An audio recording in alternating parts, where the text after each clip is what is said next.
Well बच्चों, ये आप लोगों का सिलेबस है सॉलिड स्टेट का। ये आप टॉपिक आपके सिलेबस में है सेकेंड सेमेस्टर में। तो इसके डिटेल में जाने से पहले मैं कुछ फंडामेंटल बात करूंगा सॉलिड स्टेट के बारे में। बेसिक के साथ मैं जीरो से स्टार्ट करूंगा इसको। फिर हम लोग बात करेंगे डेफिनेशन ऑफ स्पेस लैटिस और यूनिट सेल की। तो बच्चों, इस पूरे चैप्टर के दौरान मैं एक टर्म यूज करूंगा, constituent particle. Right, constituent particle, constituent particle. तो कॉन्स्टिट्यूएंट पार्टिकल टर्म जब भी मैं यूज करूंगा तो इसका क्या मतलब आप समझेंगे। इसका मतलब आप समझेंगे कि ये कॉन्स्टिट्यूएंट पार्टिकल एटम भी हो सकता है जिससे मिलकर के सॉलिड हमारा बना हुआ है, ये मॉलिक्यूल भी हो सकता है, ये हमारा आयन भी हो सकता है, ये हमारा मेटल भी हो सकता है। ठीक है। और जब हमें जब मुझे कोई स्पेसिफिक बात करनी होगी कि भाई मैं मॉलिक्यूल के बारे में बात कर रहा हूं या आयन्स के बारे में, तो मैं उसका नाम लूंगा। और जब मुझे सबके बारे में एक साथ बताना होगा तो मैं क्या बोलूंगा कॉन्स्टिट्यूएंट पार्टिकल। ठीक है। कॉन्स्टिट्यूएंट पार्टिकल्स को इस चैप्टर में कैलकुलेशन के पॉइंट ऑफ व्यू से हम लोग स्फेरिकल मान करके चलेंगे। क्या मान करके चलेंगे बच्चों? स्फेरिकल। तो मान लेते हैं कि दो कॉन्स्टिट्यूएंट पार्टिकल्स इस तरीके से हैं, एक दूसरे के काफी क्लोज हैं। ठीक है। तो स्फेरिकल मान करके चलेंगे हम लोग। इस तरीके से दोनों एक दूसरे के क्लोज हैं। तो इनके जब भी कोई डिस्टेंस आप मेजर करेंगे तो हमेशा इसके न्यूक्लियस से न्यूक्लियस के बीच की डिस्टेंस को मेजर करेंगे। तो अगर आपसे पूछा जाए कि इन दोनों कॉन्स्टिट्यूएंट पार्टिकल्स के बीच में कितनी डिस्टेंस है, तो आप बोलेंगे कि भाई अगर इसकी रेडियस r1 है और इसकी रेडियस r2 है, तो इन दोनों के बीच की जो शॉर्टेस्ट डिस्टेंस है या जो डिस्टेंस है वो हम लोग क्या लिख सकते हैं? डिस्टेंस ये जो है वो किसके बराबर हो जाएगा? r1 प्लस r2 के बराबर। यानी जब कभी भी आपको कोई भी कॉन्स्टिट्यूएंट पार्टिकल जो सॉलिड स्टेट में लैटिस में दिया गया है, आपको उसका कैलकुलेशन में कहीं पे यूज करना है, लाइक पैकिंग फ्रैक्शन निकालना है आपको, या पैकिंग एफिशिएंसी निकालनी है, या कितना परसेंट खाली स्पेस है उस क्रिस्टल में, तो उसके लिए जो कैलकुलेशंस हम लोग यूज करेंगे, या पैकिंग फ्रैक्शन दिया है किसी का, रेडियस निकालना है, तो इनको स्फेरिकल मान करके ही हम लोग अपना कैलकुलेशन करेंगे। ध्यान रखिएगा, कोई जरूरी नहीं है कि कॉन्स्टिट्यूएंट पार्टिकल 100% स्फेरिकल ही हो। जैसे मॉलिक्यूल अगर हमने ले लिया, अब मान लेते हैं हम लोग बात करें आइस के क्रिस्टल के बारे में, तो आइस के क्रिस्टल में कॉन्स्टिट्यूएंट पार्टिकल क्या होगा? Water molecule. और वाटर मॉलिक्यूल कुछ इस तरीके से होता है, 104 डिग्री के आसपास बॉन्ड एंगल होती है। तो ये मॉलिक्यूल तो परफेक्ट स्फीयर नहीं बनेगा। ठीक है। लेकिन जब भी हमें इसको कंसिडर करना होगा कैलकुलेशन के पॉइंट ऑफ व्यू से, तो इसको हम लोग स्फेरिकल मान करके चलेंगे, अदरवाइज आप कैलकुलेशन करने में फंस जाओगे। ठीक है। तो हम लोगों का ये 2 पॉइंट, ये हमारा अजम्पशन है इस चैप्टर को पढ़ने के लिए। ठीक है। नेक्स्ट हम लोग ये देखेंगे कि सॉलिड्स को 2 पार्ट में हम लोग क्लासिफाई कर सकते हैं। कितने पार्ट में क्लासिफाई कर सकते हैं? 2 पार्ट में। तो सॉलिड को हम लोग 2 पार्ट में क्लासिफाई कर सकते हैं। एक है अमार्फस और दूसरा है क्रिस्टल। तो अमार्फस और क्रिस्टल 2 पार्ट में हम लोग क्लासिफाई कर सकते हैं। किसको? सॉलिड्स को। तो ये बेसिक आइडिया पहले हम लोग डेवलप करेंगे, फिर मैं लॉज ऑफ क्रिस्टलोग्राफी की बात करूंगा और आपके सिलेबस में जो मेंशन है सारी चीजों को कवर करूंगा। तो सबसे पहला इंपॉर्टेंट पॉइंट है, अमार्फस सॉलिड्स जो होते हैं वो क्या होते हैं बच्चों? आइसोट्रॉपिक होते हैं। क्या होते हैं? आइसोट्रॉपिक। और क्रिस्टल्स जो होते हैं वो होते हैं एनआइसोट्रॉपिक। एनआइसोट्रॉपिक। ठीक है। अब देखिए एक नया टेक्निकल टर्म हम लोग के सामने आ गया, आइसोट्रॉपिक एंड एनआइसोट्रॉपिक। अब इनकी मीनिंग क्या होती है? आइसोट्रॉपिक का मतलब होता है बच्चों अगर हम लोग किसी भी क्रिस्टल सिस्टम में या किसी भी सॉलिड में हम इमेजिन कर सकते हैं कि भाई वहां पे position coordinates and coordinate system को यूज कर लें मैथमेटिक्स के, तो हमारे पास एक्स वाई जेड एक्सिस हम कहीं से भी ओरिजिन मान सकते हैं, रेफरेंस पॉइंट 0 0 0 से एक्स एक्सिस में मूव कर रहे हैं, वाई एक्सिस में मूव कर रहे हैं, जेड एक्सिस में मूव कर रहे हैं। यानी अगर किसी भी सॉलिड के अंदर हम डिफरेंट डायरेक्शंस में मूव कर रहे हैं और हर डायरेक्शन में हमें सेम प्रॉपर्टी मिल रही है, तो इस प्रॉपर्टी को, सॉलिड के इस बिहेवियर को हम लोग कहते हैं आइसोट्रॉपी। और अगर डिफरेंट डायरेक्शन में हम लोगों को डिफरेंट प्रॉपर्टी मिल रही है, सपोज करिए कि हम एक्स एक्सिस के अलोंग मूव कर रहे हैं, तो हमें जो है कुछ प्रॉपर्टी मिल रही है और सेम प्रॉपर्टी हमें नहीं मिल रही है वाई एक्सिस पर, तो हम कहेंगे कि हमारे सॉलिड का जो बिहेवियर है वो क्या है, एन आइसोट्रॉपिक। तो crystals generally an isotropic behaviour आपको हमेशा शो करते हुए मिलेंगे। Amorphous solids they were showing isotropic behaviour. Okay, तो आइसोट्रॉपी एंड एन आइसोट्रॉपी क्या होता है, same property in all direction, same physical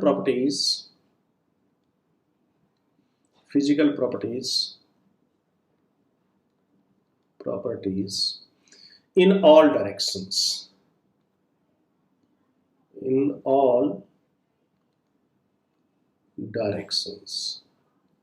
ठीक है। मतलब आप एक्स एक्सिस के अलोंग मूव करोगे, वाई एक्सिस के अलोंग मूव करोगे, जेड एक्सिस के अलोंग मूव करोगे, हर डायरेक्शन में आपको सेम प्रॉपर्टी मिलेगी। और एनाइसोट्रॉपिक क्रिस्टल्स क्या होते हैं, डिफरेंट प्रॉपर्टी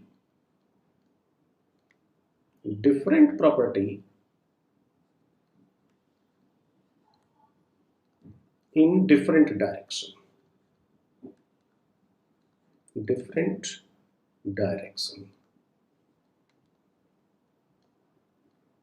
राइट। यानी अगर हम लोग एक्स एक्सिस के अलोंग मूव कर रहे हैं और वाई एक्सिस के अलोंग मूव कर रहे हैं, तो दोनों डायरेक्शंस में हम लोगों को सेम प्रॉपर्टी नहीं मिलेगी। फॉर एग्जांपल इलेक्ट्रिकल कंडक्टिविटी हम लोग अगर देखें तो जनरली आपने जितने भी लॉज पढ़े होंगे, चाहे ओम्स लॉ हो, किरचॉफ्स लॉ हो, या और कोई इस तरीके का लॉ हो जो इलेक्ट्रिक कंडक्शन को कंट्रोल करता है या एक्सप्लेन करता है, तो आपने देखा होगा वायर को हमेशा बहुत ही थिन माना जाता है। फिजिक्स में आपने पढ़ा होगा। थिन मानने का कारण क्या है, क्योंकि हमारे पास जितने भी मेटल्स हैं वो सब क्रिस्टल है, जितने भी मेटल्स हैं सॉलिड वो सब क्रिस्टल के फॉर्म में होते हैं।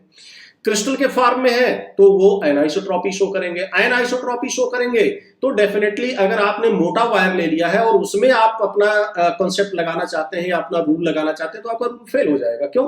क्योंकि आपको होमोजीनियस कंडक्टिविटी हर डायरेक्शन में नहीं मिलेगी। इसलिए आपने देखा होगा बुक्स को पढ़ते समय उसमें लिखा रहता है कि भाई हमने वायर जो है एज फार एज पॉसिबल हमने वायर को थिन लिया हुआ है, जिससे कि ये एनाइसोट्रॉपी की प्रॉपर्टी से हम बच सकें।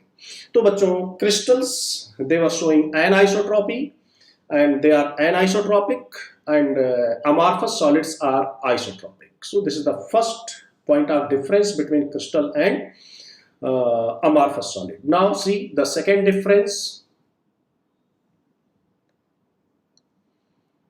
Second difference is amorphous solids have no regular arrangement.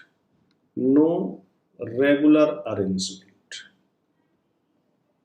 No regular arrangement. किसका रेगुलर अरेंजमेंट? कॉन्स्टिट्यूएंट पार्टिकल्स का, ऑफ कॉन्स्टिट्यूएंट पार्टिकल्स। तो देखो बच्चों, मैंने यहाँ पे कॉन्स्टिट्यूएंट पार्टिकल वर्ड यूज किया, तो इसका मतलब आप चारों समझ सकते हैं, एटम समझ सकते हैं, मॉलिक्यूल समझ सकते हैं, आयन, मेटल, कुछ भी हो सकता है। इसी को हम लोग और दूसरी तरीके से भी समझ सकते हैं, that is only short range order. No regular arrangement का मतलब ओनली short range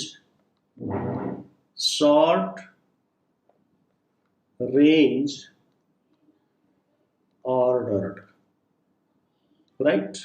इसका क्या मतलब है? मान लेते हैं कि कोई सॉलिड है जो ए और बी से मिलकर के बना हुआ है। ए के बाद बी आ रहा है, फिर ए आ रहा है, फिर बी आ रहा है, फिर ए आ रहा है, फिर बी आ रहा है। और इसके बाद फिर हमने देखा अपने ऑब्जर्वेशन में कि ए आ गया ढेर सारा, फिर बी बी बी बी, इस तरीके से ढेर सारा बी आ गया।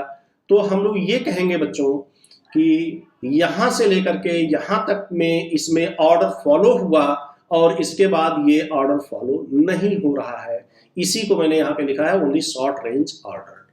जबकि क्रिस्टल्स में they have regular shape, crystals they have regular shape, have regular shape,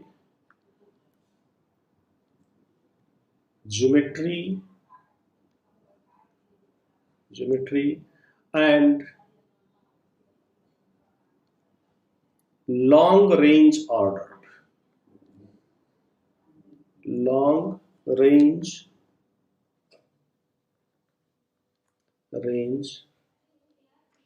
ordered, right.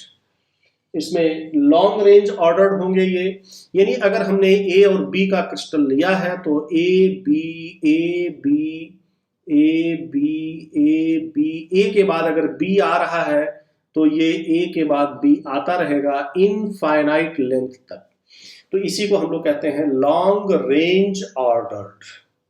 इसमें सारी सिमेट्री मेंटेन रहेगी, राइट, इनकी ज्योमेट्री भी फिक्स है, राइट।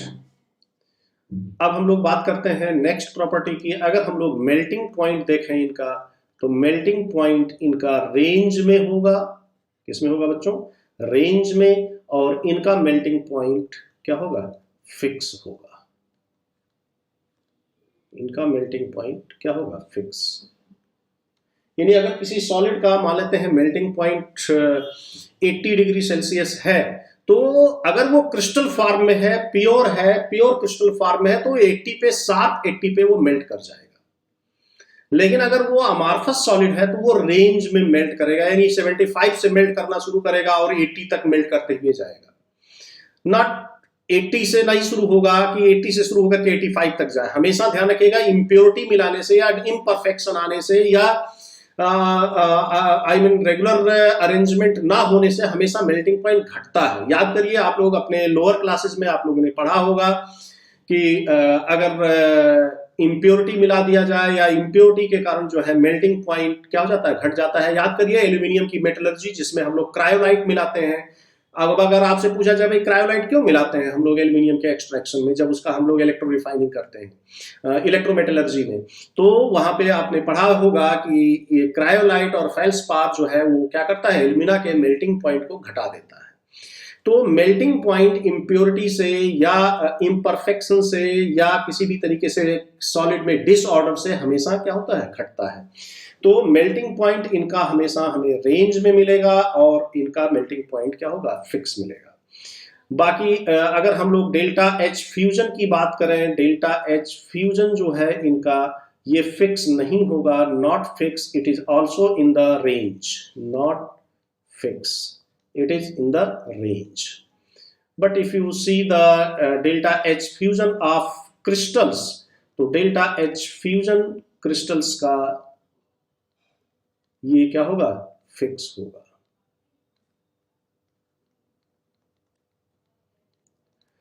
और यही रीजन है बच्चों कि हम लोग अमार्फस सॉलिड को स्यूडो सॉलिड भी कहते हैं। क्या कहते हैं, स्यूडो सॉलिड।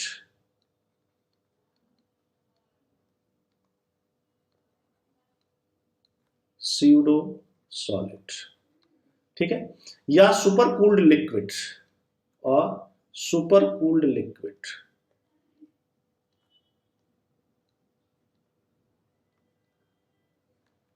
Cooled liquid. और क्रिस्टल्स जो होते हैं they are true solid, true solid. तो बच्चों ये डिफरेंस हो गया अमार्फस सॉलिड में और क्रिस्टलाइन सॉलिड में, ठीक है। So this is the difference between amorphous solid and crystalline solid. अब देखो बच्चों, जो ये सिलेबस है आपका, ये पूरा का पूरा जो भी सिलेबस यहाँ पे लिखा हुआ है, ये सब क्रिस्टल्स के लिए है, अमार्फस सॉलिड्स के लिए नहीं है। यानी बेसिकली हम लोगों को क्रिस्टल के बारे में पढ़ना है। किसके बारे में पढ़ना है, क्रिस्टलाइन सॉलिड के बारे में पढ़ना है, ठीक है। तो ये बात क्लियर हो गई कि हम लोगों को इस चैप्टर में किसके बारे में पढ़ना है, क्रिस्टलाइन सॉलिड के बारे में पढ़ना है, जिनका शेप, साइज, सब कुछ क्या होगा, रेगुलर होगा, फिक्स होगा, कांस्टेंट पार्टिकल्स की पोजीशन 3D स्पेस में एक दूसरे के रिस्पेक्ट में फिक्स होगी। अब देखिए classification of crystals, classification of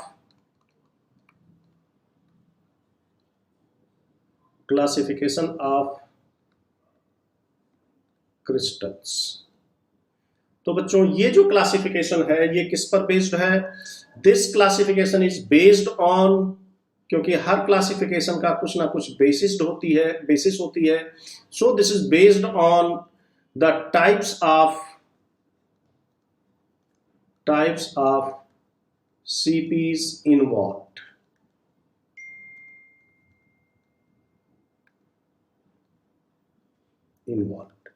यानी उसमें जो CPs प्रेजेंट हैं उस क्रिस्टल में, कॉन्स्टिट्यूएंट पार्टिकल्स जो प्रेजेंट हैं उसके बेसिस पर है ये क्लासिफिकेशन, ठीक है। और इसमें फोर्स कैसा होगा उसको भी हम लोग यहाँ पे कंसीडर करेंगे। तो सबसे पहला इसमें हम लोग देखते हैं मॉलिक्यूलर सॉलिड।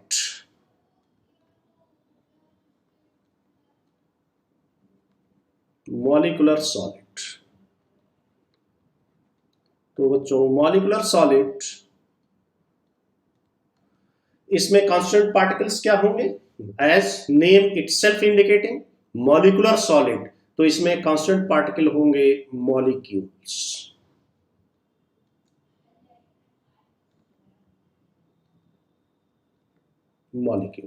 राइट। अब मॉलिक्यूल्स में भी हम लोगों ने केमिस्ट्री में बहुत सारी वैरायटी पढ़ी है, polar molecule, non polar molecule, hydrogen bonded molecule. तो बच्चों उसी के बेसिस पर हमारे पास मॉलिक्यूलर सॉलिड्स में भी फर्दर क्लासिफिकेशन है, जैसे non polar solid,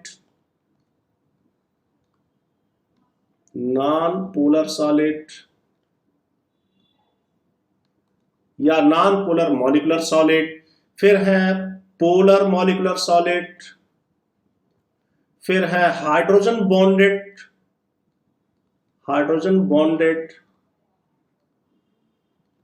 solid. Right. तो इसके एग्जाम्पल क्या होंगे बच्चों? जैसे मान लेते हैं आर्गन। अगर आपसे पूछा जाए कि हीलियम, नियॉन, आर्गन, क्रिप्टन, ये सब क्या है, एटम है या मॉलिक्यूल है, तो आपका आंसर क्या होगा? एटम भी है, मॉलिक्यूल भी है, मोनो एटॉमिक मॉलिक्यूल्स हैं ये, ठीक है। तो ये नॉन पोलर होगा। इसी तरीके से CCl4 दूसरा एग्जाम्पल।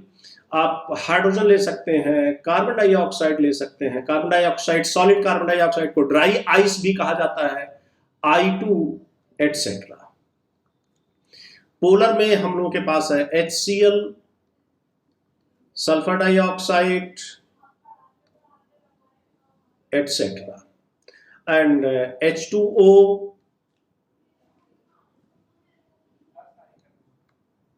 HF, ये सब पोलर सॉलिड है एटसेट्रा, ठीक है। तो बच्चों ये जो नॉन पोलर सॉलिड है, ये नॉन पोलर सॉलिड ये क्या होते हैं? सॉफ्ट होते हैं। पोलर सॉलिड भी सॉफ्ट होते हैं, ये भी सॉफ्ट होते हैं, सॉफ्ट होते हैं।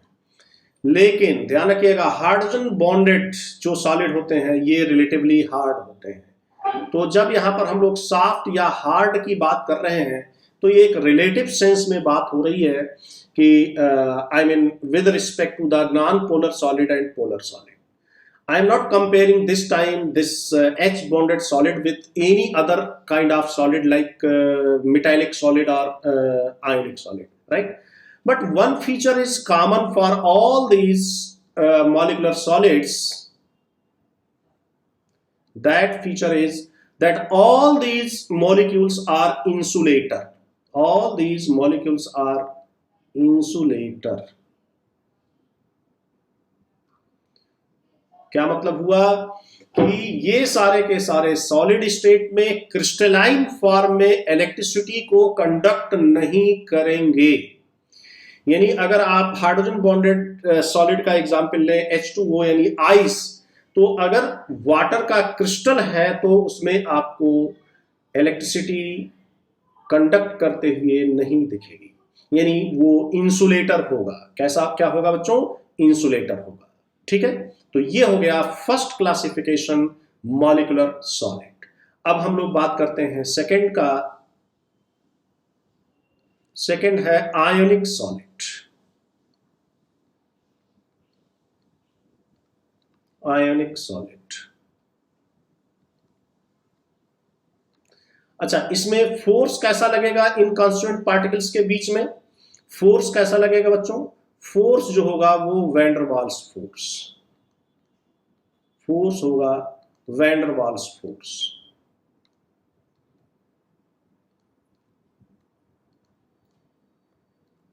वैन डर Waals force.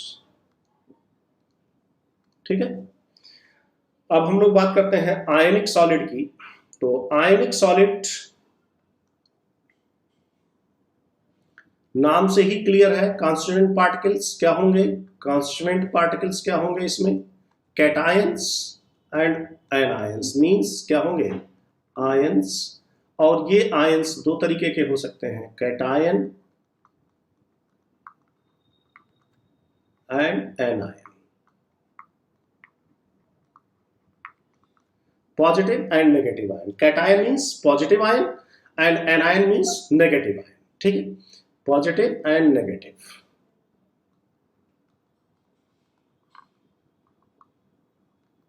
Positive and negative. ठीक है, एग्जाम्पल, अगर हम लोग इनका एग्जाम्पल देखें तो NaCl, KCl, CSCl, cesium chloride, ZnS, Na2O, CaF2, right, etc. So all these I think in your syllabus, see syllabus में मेंशन किया होगा determination of crystallization NaCl, KCl and CSCl। ठीक है, तो ये तीनों हम लोग कवर करेंगे। इन तीनों के बारे में काफी डिटेल स्टडी हम लोगों की होगी। अच्छा, बाकी क्या प्रॉपर्टी होती है बच्चों इन लोगों की? ये भी इस फॉर्म में क्या होते हैं? इंसुलेटर होते हैं। ये भी क्या होते हैं? इंसुलेटर होते हैं।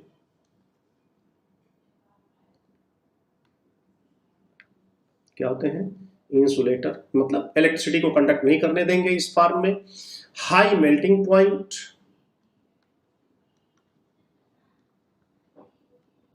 High melting point. ठीक है, हार्ड एंड ब्रिटल,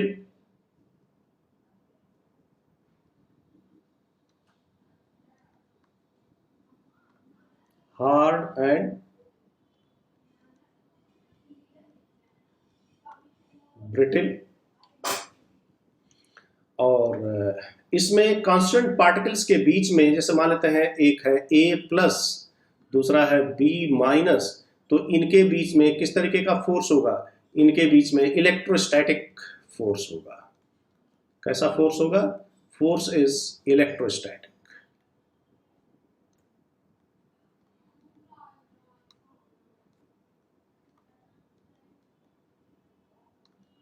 इलेक्ट्रोस्टैटिक, तो इनके बीच में फोर्स कैसा होगा? इलेक्ट्रोस्टैटिक।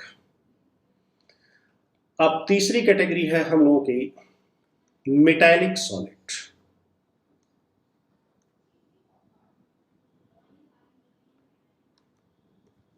मेटालिक सॉलिड नाम से ही क्लियर है, कांस्टेंट पार्टिकल्स क्या होंगे? Metal.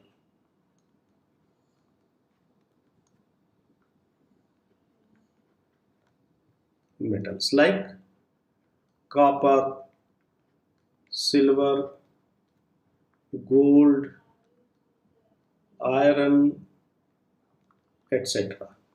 All the solid metals, all metals exist in the crystalline form. There is no amorphous form except liquid metals, right? तो मेटल्स में बच्चों कौन सी बॉन्डिंग होती है? मेटल्स में हम लोग बात करते हैं मेटालिक बॉन्डिंग की। Metallic bonding, right. अब मेटेलिक बॉन्डिंग कैसे होती है, जैसे मान लेते हैं कि हमने कोई भी मेटल लिया है, मान लेते हैं जिंक मेटल लिया है, तो जिंक क्या होगा, इस तरीके से ये लैटिस पॉइंट्स होंगे जहां पे जिंक रेगुलरली एक फिक्स पोजीशन पर अरेंज्ड होगा, ठीक है। इसकी पोजीशन, इन सब की पोजीशन, ये इधर भी एक्सटेंड कर सकते हैं, इधर भी एक्सटेंड कर सकते हैं, इस तरीके से ये पूरा का पूरा जो रिप्रेजेंटेशन है, इसी को हम लोग क्या कहते हैं, लैटिस, क्रिस्टल लैटिस, ठीक है। जैसा कि आपके सिलेबस में लैटिस के बारे में बात की गई है, तो इस तरीके से आप इसको एक्सटेंड कर सकते हैं। इनकी पोजीशन हमेशा एक दूसरे के रिस्पेक्ट में क्या रहेगी, फिक्स रहेगी। और अब देखिए ये जो स्पेस है इन लैटिस के बीच में, इनको हम लोग इंटरस्टिशियल स्पेस भी कहते हैं। क्या कहते हैं, interstitial space. This space is called interstitial space, ठीक है। अब मेटेलिक बॉन्डिंग में क्या होता है, मेटल अपने वैलेंस इलेक्ट्रॉन्स को लूज कर देता है और ये इलेक्ट्रॉन्स यहाँ पे एम्बेडेड होते हैं और फ्री मूवमेंट करते हैं। तो बेसिकली ये Zn2 प्लस आयन बन जाता है और इसके ये इलेक्ट्रॉन्स यहाँ पर क्या रहते हैं, मूव करते रहते हैं। This is one of the model of metallic bonding. तो इन इलेक्ट्रॉन्स को हम लोग क्या कहते हैं, फ्री इलेक्ट्रॉन्स। क्या कहा जाता है, फ्री इलेक्ट्रॉन।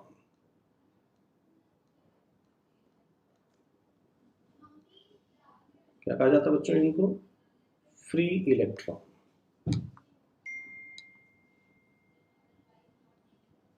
और यही फ्री इलेक्ट्रॉन ही रिस्पॉन्सिबल होते हैं किसके लिए, इलेक्ट्रिसिटी के कंडक्शन के लिए। तो ये मेटालिक क्रिस्टल्स क्या होंगे, metallic crystals they are conductor, metallic crystals are conductor, they freely conduct electricity, right? And इन फ्री इलेक्ट्रॉन्स और मेटल आयन के बीच में कैसा फोर्स रहेगा, इलेक्ट्रोस्टैटिक अट्रैक्शन, ठीक है। मेल्टिंग पॉइंट इनका क्या होगा बच्चों, मेल्टिंग पॉइंट हाई होगा, मेल्टिंग पॉइंट हाई, ठीक है। They are conductor of electricity and malleable and all these properties आप लोग ऑलरेडी पढ़ चुके हैं लोअर क्लासेस में। Now the fourth one is the covalent crystal,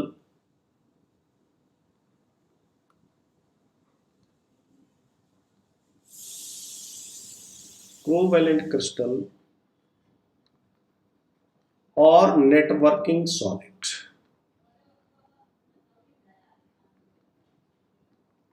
networking solid, ठीक है। कांस्टेंट पार्टिकल्स क्या होंगे इसमें, एटम्स। क्या होंगे बच्चों, कांस्टेंट पार्टिकल्स, एटम।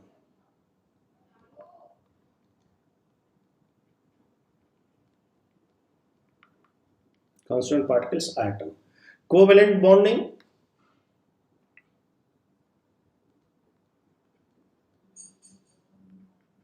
कोवैलेंट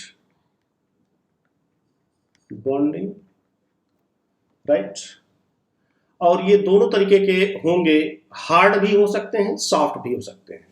तो कोवैलेंट क्रिस्टल्स हार्ड भी हैं, सॉफ्ट भी हैं, दोनों तरीके के हैं। कुछ ऐसे भी हैं कि जिनका मेल्टिंग पॉइंट बहुत हाई है, बहुत हाई मेल्टिंग पॉइंट भी मिलेंगे, कम वाले भी मिलेंगे, ठीक है। तो जैसे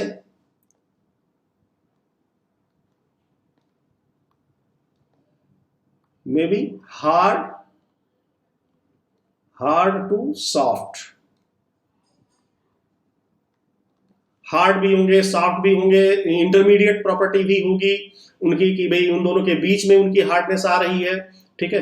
मेल्टिंग पॉइंट हाई और कुछ का मेल्टिंग पॉइंट इतना लो रहेगा कि वो मेल्ट ही नहीं करेंगे, वो सीधा का सीधा